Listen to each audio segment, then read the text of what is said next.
क्रिस्त में मेरे प्यारे भाई और बहनों, आप सबों को मेरा प्यार भरा जय यीशु। आज के मनन चिंतन में आप सबों का स्वागत है। हम मिलकर निकाले सन लूकस का सुसमाचार अध्याय 4 पद संख्याएं 16 से 30। ईसा नाजरेत आए जहां उनका पालन पोषण हुआ था। विश्राम के दिन वह अपनी आदत के अनुसार सभागृह गए। वह पढ़ने के लिए उठ खड़े हुए और उन्हें नबी ईसायास की पुस्तक दी गई। पुस्तक खोलकर ईसा ने वह स्थान निकाला जहां लिखा है, प्रभु का आत्मा मुझ पर छाया रहता है, क्योंकि उसने मेरा अभिषेक किया है। उसने मुझे भेजा है जिससे मैं दरिद्रों को सुसमाचार सुनाऊं, बंदियों को मुक्ति का और अंधों को दृष्टिदान का संदेश दूं, दलितों को स्वतंत्र करूं और प्रभु के अनुग्रह का वर्ष घोषित करूं। ईसा ने पुस्तक बंद कर दी और वह उसे सेवक को देकर बैठ गए। सभागृह के सब लोगों की आंखें उन पर टिकी हुई थी। तब वह उनसे कहने लगे, धर्म ग्रंथ का यह कथन आज तुम लोगों के सामने पूरा हो गया है। सब उनकी प्रशंसा करते रहे। वे उनके मनोहर शब्द सुनकर अचंभे में पड़ जाते और कहते थे, क्या यह यूसुफ का बेटा नहीं है? ईसा ने उनसे कहा, तुम लोग निश्चय ही मुझे यह कहावत सुना दोगे, वैद्य अपना ही इलाज करो। कफरनाहुम में जो कुछ हुआ है हमने उसके बारे में सुना है, वह सब अपनी मातृभूमि में भी कर दिखाइए। फिर ईसा ने कहा, मैं तुमसे यह कहता हूँ, अपनी मातृभूमि में नबी का स्वागत नहीं होता। मैं तुम्हें विश्वास दिलाता हूँ कि जब एलियस के दिनों में 3.5 वर्षों तक पानी नहीं बरसा और सारे देश में घोर अकाल पड़ा था, तो उस समय इज़राइल में बहुत सी विधवाएं थीं। फिर भी एलियस उनमें किसी के पास नहीं भेजा गया। वह सीदोन के सरप्ता की एक विधवा के पास ही भेजा गया था। और नबी एलियस के दिनों में इज़राइल में बहुत से कोढ़ी थे, फिर भी उनमें कोई नहीं बल्कि सीरी नामन ही निरोग किया गया था। यह सुनकर सभागृह के सब लोग बहुत क्रुद्ध हो गए। वे उठ खड़े हुए और उन्होंने ईसा को नगर से बाहर निकाल दिया। उनका नगर जिस पहाड़ी पर बसा था, वे ईश्वर को उसकी चोटी तक ले गए ताकि उन्हें नीचे गिरा दे, परंतु वे उनके बीच से निकलकर चले गए। यह प्रभु का पवित्र सुसमाचार है। हे क्रिस्त, तेरी स्तुति हो। क्रिस्त में मेरे प्यारे विश्वासियों, हमने अभी सुना संत लूकस का सुसमाचार अध्याय 4 पद संख्याएं 16 से 30। हमारी बुलाहट और चुनौतियां। आज हम संत लूकस के सुसमाचार अध्याय 4 पद संख्या 16 से 30 तक के एक बहुत ही महत्वपूर्ण अंश पर मनन चिंतन करेंगे। यह वह घटना है जब यीशु नाजरेत में अपने गृह नगर के आराधनालय में जाते हैं और ईसाया की पुस्तक से पढ़ते हैं। यह सिर्फ एक साधारण घटना नहीं थी, बल्कि यह यीशु की सेवा या यूं कहें उनके मिशन कार्य का घोषणा पत्र था। और हमारे लिए भी इसमें गहरे अर्थ छिपे हैं। प्यारे भाई और बहनों, इस भाग में हम यीशु को देखते हैं जो अपनी बुलाहट को स्पष्ट रूप से घोषित करते हैं। गरीबों को सुसमाचार सुनाना, बंदियों को स्वतंत्रता देना, अंधों को दृष्टि देना और कुचले हुओं को स्वतंत्र करना, ये प्रभु का स्वीकार्य वर्ष की घोषणा थी, जो पुराने नियम में जुबली वर्ष की याद दिलाता है, जहां ऋण माफ कर दिए जाते थे और बंदियों को आज़ादी मिलती थी। प्यारे विश्वासियों, सबसे पहली बात जिस पर हम गौर करेंगे वह है हमारी बुलाहट की घोषणा। यीशु ने कहा, आज यह धर्मशास्त्र तुम्हारे सुनते सुनते पूरा हो गया है। यह कितना शक्तिशाली दावा है प्रभु का।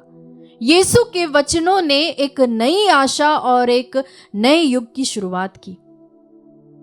हमारे लिए भी ईश्वर ने हमें एक उद्देश्य के साथ बनाया है। हम में से हर एक को ईश्वर ने अपनी योजना के लिए चुना है। प्यारे विश्वासियों, कल्पना कीजिए एक युवा सामाजिक कार्यकर्ता को जो अपने गृह नगर के गरीब और वंचित बच्चों के लिए शिक्षा का अभियान चलाता है। उसे अक्सर उपेक्षा और निराशा का सामना करना पड़ता, लेकिन वह ईसाया के इन वचनों को अपने जीवन का मंत्र बना लेता है। वह महसूस करता है कि गरीबों को सुसमाचार सुनाने का अर्थ केवल और केवल आध्यात्मिक सुसमाचार नहीं है, बल्कि उन्हें ज्ञान, अवसर और गरिमा का सुसमाचार देना भी है। उसका काम यीशु के इन वचन को अपने समय में पूरा करना है। प्यारे विश्वासियों, दूसरी बात जो गौर करने की है वह है अपने गृह नगर में या अपने ही जन्मभूमि में स्वीकार्य नहीं होना। नाज़रेत के लोग यीशु के उपदेशों से पहले चकित थे, लेकिन जैसे ही उन्हें याद आया कि अरे यह तो यूसुफ का पुत्र है या फिर बड़ई का पुत्र है, उनके मन में संदेह आ जाता है। वे ये स्वीकार नहीं कर पाए कि उनके बीच एक ऐसा सामान्य व्यक्ति इतना महान कार्य कर सकता है। यीशु ने इन मानवीय स्वभाव को पहचानते हुए एलियस और एलीशा का उदाहरण भी देते हैं, जो कि अपने ही लोगों द्वारा ठुकराए गए थे। प्यारे विश्वासियों, यह उस मानसिकता को दर्शाता है कि हम अक्सर उन लोगों को कम आंकते हैं जिन्हें हम जानते हैं, भले ही उनमें कितनी भी क्षमता क्यों ना हो। हमें इस बात का ध्यान रखना चाहिए कि ईश्वर किसी को भी इस्तेमाल कर सकता है, चाहे वे कहीं से भी आए हो, किसी भी धर्म या किसी भी जाति के क्यों ना हो, भले ही वह हमसे कितना ही छोटा क्यों ना हो। तीसरी बात जो गौर करने की वह है चुनौती और विरोध। जहां पर प्रभु का वचन कहता है उसे नीचे फेंक दे।